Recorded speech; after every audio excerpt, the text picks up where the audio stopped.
Bonjour, Sarah Legrin, Daniel Obono, députée du 19e. On est toutes les deux devant le centre des impôts de l'Argonne, qui est menacé de fermeture à l'issue d'un rassemblement intersyndical avec aussi les habitants du quartier.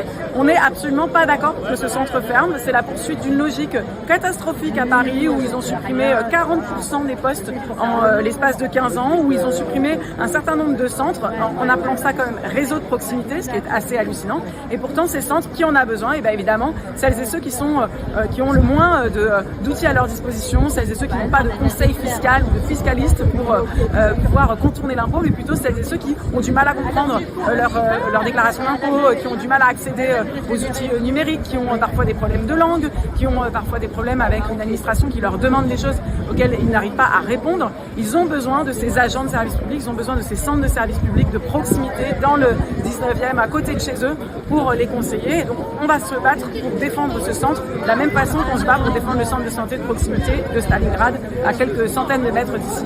C'est un enjeu de service public.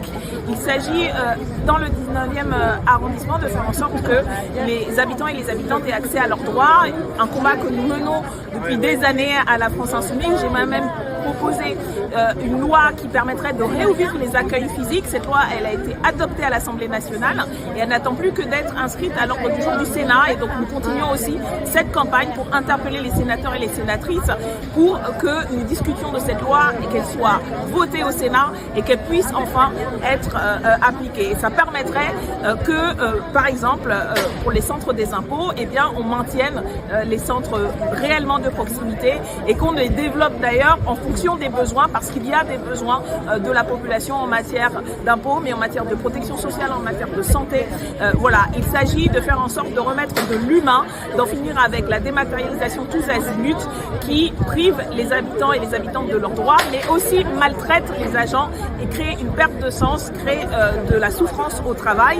Et donc voilà pour les raisons pour lesquelles nous sommes présentes aujourd'hui en tant que députés du 19e et aussi en tant que députés au service de l'intérêt général. Nous appelons du coup à soutenir tous les agents qui sont mobilisés au centre des impôts, mais aussi dans l'ensemble des services publics qui souffrent de cette politique et de relayer les informations que nous transmettons sur nos réseaux sur ce sujet et sur le soutien aux services publics. On ne lâche rien Et on compte sur vous. Et on compte sur vous.